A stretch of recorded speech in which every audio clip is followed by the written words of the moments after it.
l'histoire d'une femme, une avocate, qui a tout misé sur Tebboune et son entourage. L'ancienne avocate, puisqu'elle a été radiée de l'ordre des avocats algériens, Latifa Dib. Sauf que Latifa Dib était la concurrente, pour ne pas dire l'adversaire de Ibtissam Hamlaoui. En Algérie, malheureusement, il faut savoir qu'avec le régime Tebboune, on ne peut pas monter en grade ou connaître ou construire une carrière si on ne s'adonne pas à certaines pratiques. Parmi ces pratiques, c'est malheureusement insulter le Maroc, diffamer le Maroc, dire du mal du Makhzen. Latifa Dib voulait draguer les Sahraouis.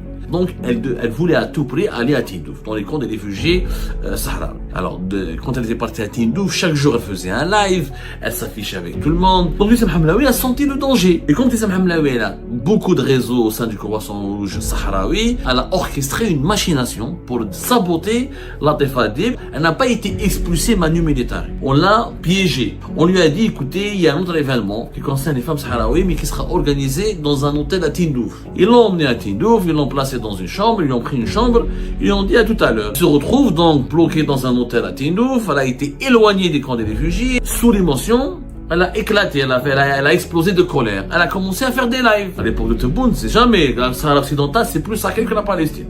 Tu peux insulter Dieu, mais il faut pas insulter le Sahara occidental. C'est l'histoire d'une jeune avocate qui pensait un jour grimper tous les échelons pour devenir une personnalité influente du régime Tebboune. C'est l'histoire d'une jeune femme très ambitieuse, carriériste, et qui pensait qu'en faisant de l'excès de zèle, en devenant l'un des laudateurs les plus distingués du régime Tebboune, qu'un jour elle allait être récompensée et qu'elle allait pouvoir bénéficier d'une promotion ou d'une nomination au sein de l'appareil propagandiste du régime Tebboune. C'est l'histoire d'une femme, une avocate, qui a tout misé sur Tebboune et son entourage et qui voulait même suivre l'exemple d'une certaine Ibtissam Hamlaoui. Sauf que contrairement à Ibtissam Hamlaoui, cette jeune femme a fini en prison, placée en détention provisoire.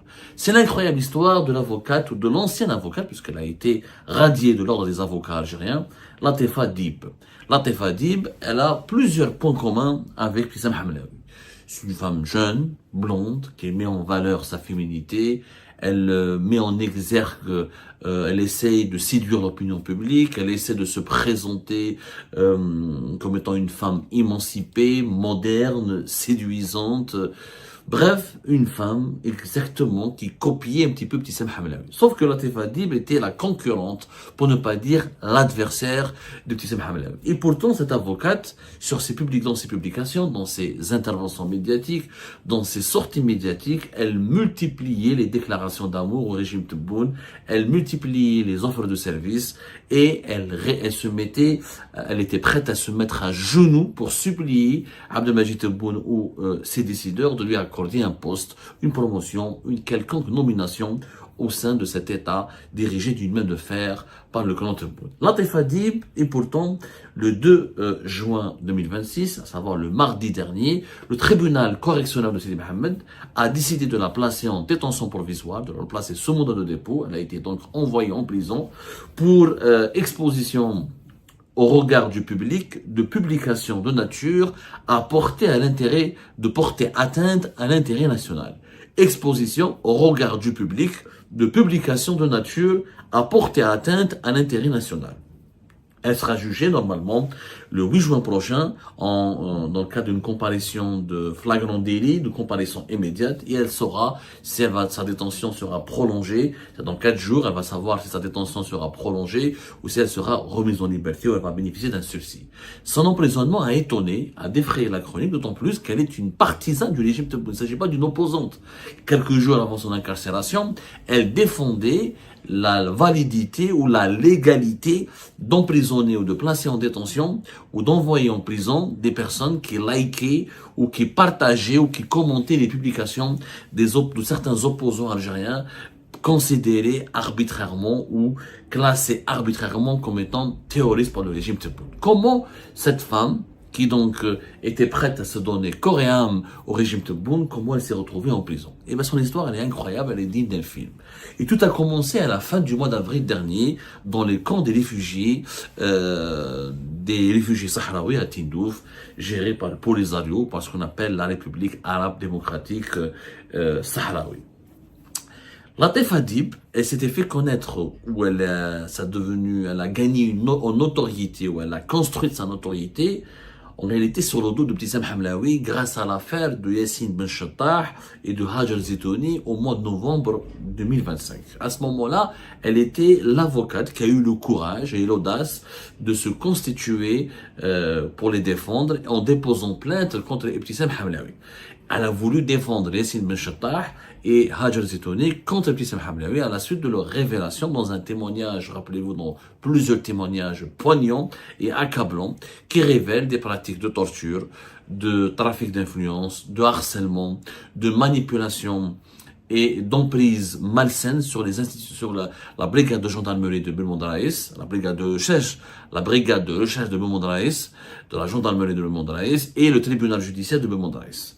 Latif Hadib a été effectivement à l'époque perçue par l'opinion publique comme étant une femme courageuse, voilà, une femme qui vaut 1000 hommes, comme on dit chez nous dans le langage courant, dans le jargon algérien, une femme qui vaut 1000 hommes, puisqu'elle a décidé, ou elle aurait décidé d'affronter Ibtissam Hamlaoui, d'affronter ses protecteurs qui étaient hautement placés au plus haut sommet de la pyramide du régime Tebboune, en défendant deux pauvres, un homme et une femme, violentés, torturés, déshabillés, dénudés et incarcérés arbitrairement parce qu'ils ont refusé de se soumettre au diktat de Ibtissam Hamlaoui. Et à l'époque, Latif Hadib, sur les réseaux sociaux, elle était très active, elle était très engagée et elle multipliait les critiques et les sorties acerbes, les critiques acerbes, et elle défiait Ibtissam Hamlaoui.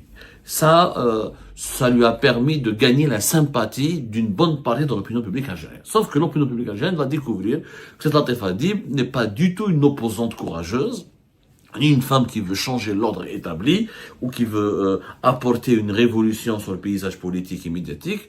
Au contraire, elle voulait juste s'engouffrer dans le buzz qui a été provoqué, elle voulait exploiter plutôt le buzz provoqué par l'affaire Yassine Ben Chattah et Hajar Zitouni pour ensuite tenter de s'engouffrer dans une brèche que le système Tebboune pourrait lui ouvrir afin de pouvoir la récupérer. Elle a utilisé l'affaire Ibtissam Hamlaoui, Yassine Ben Chattah et Hajar Zitouni comme un tremplin. Alors, en Algérie, malheureusement, il faut savoir qu'avec le régime Tebboune, on ne peut pas monter en grade ou connaître ou construire une carrière ou faire l'objet bénéficier d'une ascension si on ne fait pas si on ne s'adonne pas à certaines pratiques ou si on n'exécute pas certaines démarches qui sont ultra appréciées et par le régime, par le Majid Tebboune et son entourage, et qui sont même recommandées pour pouvoir être adoptées et adoubées par le régime. Parmi ces pratiques, c'est malheureusement insulter le Maroc, diffamer le Maroc, dire du mal du Makhzen, s'engager contre le Makhzen et se présenter à l'opinion publique ou se présenter sur les plateaux de télévision privés comme publics comme étant un pourfendeur violent et agressif du Makhzen. On ne peut pas faire carrière. Tout le monde l'a fait. Ibtissam Hamlaoui, avant de devenir président du Croissant Rouge algérien, ensuite président de l'Observatoire national de la société civile, sa spécialité c'était de casser les opposants et casser le Makhzen et le Maroc. Mehdi Ghzal, c'est comme ça qu'il est devenu l'un des personnages les plus influents dans la galaxie politique et médiatique du régime Tebboune, en cassant du Maroc et en cassant du sucre sur le dos des opposants. Si vous n'insultez pas les opposants, vous ne leur dites pas, si vous ne dites pas publiquement, dans des meetings, dans des plateaux de télévision, dans des interviews, dans des rencontres publiques ou privées, que les opposants sont tous des traîtres et que le Maroc est une monarchie moyenâgeuse, servile, abominable et détestable et dégoûtante, eh ben vous pourrez jamais prendre un poste ou occuper une quelconque fonction au sein du régime Tebboune. Donc Latif Hadib voulait draguer les Sahraouis. Grâce à des interventions, elle a pu rencontrer l'ambassadeur de la République arabe sahraoui démocratique à Alger et elle lui a demandé de lui trouver le moyen de se faire inviter lors d'un événement officiel dans les camps des réfugiés du Polisario, dans le camp des réfugiés sahraouis à Tindouf. C'est très, vous savez, Abdel Majid Tebboune, Saïd Chengriha, les dirigeants algériens, ils apprécient énormément, ils sont prêts vraiment à offrir tout l'or du monde aux personnes, aux influenceurs, aux personnalités publiques, aux politiques qui s'engagent dans le dossier du Sahara, occidental, ou qui adhèrent à la question sahraoui et qui pratiquent naturellement une politique ou une approche très maroccophobe et anti-marocaine. Donc, elle voulait à tout prix aller à Tindouf, dans les camps des réfugiés sahraouis. Il y avait un événement, parce qu'elle dirigeait une association de droits des femmes, que personne ne connaissait. Moi, j'ai jamais entendu parler de cette association. C'est l'association des élites féminines, ou je sais pas quoi. Elle avait une association, en tout cas, comme étant l'association des compétences et des élites féminines algériennes. Compétences et élites féminines algériennes, ça veut rien dire, je sais pas moi. Est-ce qu'il y a une compétence masculine et pas une compétence féminine? C'est quoi la différence entre compétence masculine et féminine? Je ne sais pas de quoi ça parle. Je n'ai jamais compris en tout cas cette association. J'ai demandé à pas mal de personnes, apparemment, c'est des associations qui existent théoriquement, créées, taillées sur mesure pour faire de la propagande et dire tout le bien du régime Tebboune et jeter les fleurs sur le régime Tebboune et glorifier le régime Tebboune. Donc, en sa qualité d'avocate, de président de cette association, elle a obtenu, elle a décroché une invitation. L'ambassadeur de la République sahraoui démocratique, voilà, il en a entendu là, il lui a été recommandé, il lui trouve une invitation. Il y avait un événement au mois d'avril, à la fin du mois d'avril, un forum sur les femmes sahraouis ou les droits des femmes sahraouis, ou la lutte, je crois, l'engagement et la lutte des femmes sahraouis pour l'indépendance du Sahara occidental. Elle se fait inviter, elle part là-bas, elle fait un speech, elle fait un discours, elle participe à des activités et elle rencontre Brahim Ghali, le président de la République arabe sahraoui démocratique, elle prend même une photo avec lui, elle diffuse ses photos avec sur ses réseaux. Alors quand elle était partie à Tindouf, chaque jour elle faisait un live, elle s'affichait avec tout le monde, bien sûr les slogans anti-marocains et elle bombardait, elle inondait son audience avec les slogans anti-marocains. Elle s'est transformée en une grande ardente, en une grande défenseuse de la cause du Sahara occidental. Alors qu'elle n'a jamais parlé de cette cause, mais du jour au lendemain, elle est devenue une activiste convaincue, acharnée, qui était prête à sacrifier sa vie pour la cause du Sahara occidental. Donc, elle a pris des photos avec Brahim Ghali, dans ses publications sur les réseaux sociaux, elle fait croire que Brahim Ghali lui a demandé conseil, l'a remercié, ou qu'il veut la consulter sur certaines questions relatives aux femmes, etc. Et ce séjour dans les camps de réfugiés de Tindouf a commencé à devenir problématique pour elle quand Ibtissam Hamlaoui, elle qui n'a pas pu assister à cet événement parce qu'elle était blacklistée, parce que depuis l'affaire de Yacine Mechattar, Hajar Zitouni, on lui avait demandé de se mettre à carreau, de se faire très discrète, de ne pas se rendre à des événements publics, clairement de se cacher ou de disparaître des radars, le temps que la polémique qui enfle autour de sa personne s'effrite un petit peu, autant que l'opinion publique commence à l'oublier. Donc, Ibtissam Hamlaoui commençait à piquer une crise de jalousie. Elle a compris le danger. Parce que Latif Hadib, clairement, elle voulait évincer Ibtissam Hamlaoui et la remplacer. Elle visait le poste ou de l'Observatoire national de la société civile et elle voulait se faire adouber par le clan Tebboune pour remplacer la pièce Ibtissam Hamlaoui. Elle faisait comme elle. Elle s'habillait pratiquement comme elle se mettait en valeur comme elle essayait d'avoir les mêmes connexions qu'elle. Donc Ibtissam Hamlaoui a senti le danger. Et comme Ibtissam Hamlaoui a beaucoup de réseaux au sein du Croissant Rouge sahraoui, et qu'elle a beaucoup de réseaux, elle a beaucoup de contacts au sein du Polisario, elle a mis en place, elle a orchestré une machination pour saboter Latif Hadib et pour empêcher le prolongement de son séjour dans le camp des réfugiés sahraouis. Qu'est-ce qui se passe? Une femme influente, visiblement une femme influente auprès du Polisario, qui réside en Espagne, mais qui se rend régulièrement dans les camps des réfugiés de Tindouf pour développer un certain nombre d'activités militantes et politiques, avait été interpellée, avait été approchée, avait été sollicitée par Ibtissam Hamlaoui pour organiser l'expulsion des camps de réfugiés de Tindouf de Latif Hadib. Cette femme donc va voir Latif Hadib, elle lui dit écoutez, elle essaie d'abord, elle lui lance un message d'avertissement. Elle dit écoutez, ça suffit ces lives, ces publications, cette mise en scène, on a compris que vous vouliez instrumentaliser notre dossier, notre cause, vous essayez de faire de la publicité pour votre personne, ça commence à devenir insupportable. Latif Hadib n'a pas compris, n'a pas n'a pas voulu céder à cet avertissement et n'a pas voulu le prendre en considération. Du coup, cette femme va utiliser ses réseaux ou ses connaissances au sein du Polisario pour organiser, pour l'expulser. Alors, elle n'a pas été expulsée manu militari. Latifa Dib, qu'est-ce qui s'est passé? On l'a piégée. On l'a roulé dans la farine. On s'est foutu de sa gueule, pour être très correct et très clair. On lui a dit, écoutez, il y a un autre événement qui concerne les femmes sahraouis, mais qui sera organisé dans un hôtel à Tindouf, qui est situé dans le centre-ville de Tindouf, pas dans la périphérie de Tindouf, il y a des camps de réfugiés. Elle a cru, elle a dit, ah bon, un événement. Ils l'ont proposé, on dit, écoutez, venez avec nous, vous serez à l'honneur, vous serez parmi les principales intervenantes, on a besoin de votre expérience, votre présence va rayonner le forum. Ils l'ont baratiné, elle les a suivis. Ils l'ont emmené à Tindouf, ils l'ont placé dans une chambre, ils lui ont pris une chambre, ils lui ont dit à tout à l'heure. Elle est restée dans sa chambre, etc. Elle attend un feu vert, qu'est-ce qui se passe? Elle n'a pas été appelée. Personne ne l'a appelée, personne ne l'avait avertie, personne ne lui a demandé quoi que ce soit. Elle est descendue de sa chambre, elle est descendue à la réception. Et elle part à la rencontre du patron de l'hôtel, pour lui dire, il est où cet événement, quand est-ce que ça va commencer, etc. Le patron de l'hôtel lui dit, écoutez, il n'y a aucun événement chez moi. Moi, je suis un hôtel privé, etc. On m'avait appelé pour vous préparer une chambre. D'ailleurs, on m'a même pas dit qui va payer cette chambre. D'ailleurs, je vous demande de vous acquitter de la payer dès maintenant, parce que moi, j'ai pas envie de vous donner une chambre, je serai pas payé. Latifa Dib, elle tombe des nues. Elle a compris qu'elle a été manipulée. Mais elle n'a pas été manipulée violemment. C'est-à-dire, on ne l'a pas expulsée violemment. On l'a chassée des camps des réfugiés. Elle se retrouve donc bloquée dans un hôtel à Tindouf. Elle a été éloignée des camps des réfugiés. Et elle n'avait pas d'argent sur elle pour payer l'hôtel. Elle a commencé à paniquer, etc. Et c'est là où des personnes elle a contacté des proches à elle, depuis Alger, qui lui ont envoyé des intermédiaires pour pouvoir lui donner un peu d'argent pour payer cet hôtel. Elle est restée, je crois, des nuits dans cet hôtel. Et, sous l'émotion, elle a éclaté, elle a explosé de colère. Elle a commencé à faire des lives.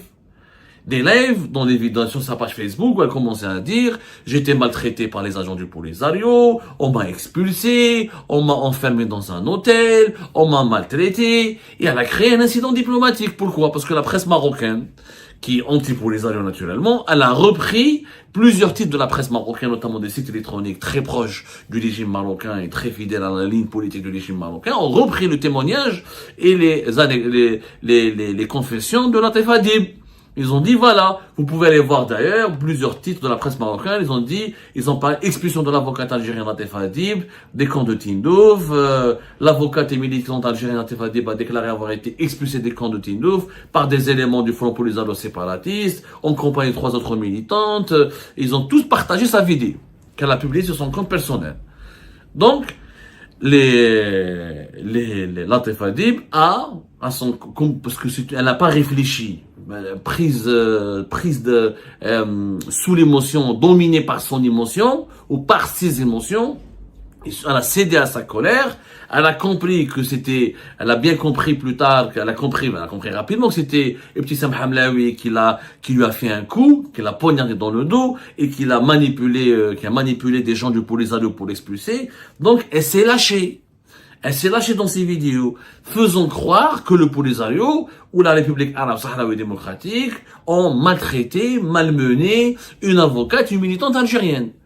Elle a créé un incident diplomatique, alors qu'il faut savoir que en Algérie, toute prise de parole sur le Polisario et le Sahara occidental est soigneusement contrôlée, encadrée. Il faut pas dire n'importe quoi, parce que, surtout à l'époque de l'Égypte, à l'époque de Bouteflika, on pouvait un petit peu effleurer, faire quelques critiques, se poser des questions, remettre en cause quelques privilèges accordés au Polisario. À l'époque de Tebboune, c'est jamais. Le Sahara occidental, c'est plus sacré que la Palestine. Tu peux insulter Dieu, mais il faut pas insulter le Sahara occidental. Il faut pas insulter le Sahara occidental ou le Polisario. Alors, qu'est-ce qui se passe? Il se passe que à Alger, les services de sécurité, Ibtissam Hamlaoui a poursuivi sa cabale et elle a dit aux services de sécurité, à l'entourage de Tebboune, regardez cette avocate, etc. Qu'est-ce qu'elle fait? elle est en train de servir la propagande du Marzen, elle est en train de faire, de relier, elle est en train de casser l'image du Polisario, elle porte préjudice à l'intégrité morale du Polisario de la question du Sahara occidental, ses déclarations et ses vidéos, elle a montré, bien sûr, Ibtissam Hamlaoui a certainement fait toute une revue de presse sur comment la presse marocaine elle a repris massivement les déclarations de la Tefadib contre le Polisario, etc. En fait, clairement, la Tefadib a créé un incident diplomatique. Elle voulait créer, puisque dans ses vidéos, elle demandait l'intervention de Saïd Chengriha, elle demandait l'intervention de Abdelmajid Tebboune, elle s'est présentée comme étant une victime éjectée de force ou mal violentée. Pratiquement, on dirait elle a fait croire à l'opinion publique qu'elle avait été prise en otage et qu'elle a été enfermée dans un hôtel, ce qui était complètement faux. On lui a juste menti, on l'a dégagé gentiment, on lui a dit voilà, on l'a mis dans un hôtel et les gens, ses accompagnateurs ont pris la fuite, c'est tout. Elle en a fait une affaire d'État. Et c'est clairement donné une expérience de l'immaturité. Cette femme, elle est clairement immature. Elle n'a pas pensé aux conséquences de son acte. Elle n'a pas compris, alors qu'elle était avocate, que la question du Sahara occidental est très délicate, très sensible. Ça relève du sacré en Algérie. Et elle a été forcée, donc après avoir été, quand elle a compris qu'elle avait commis des bêtises, elle a essayé de rattraper son geste.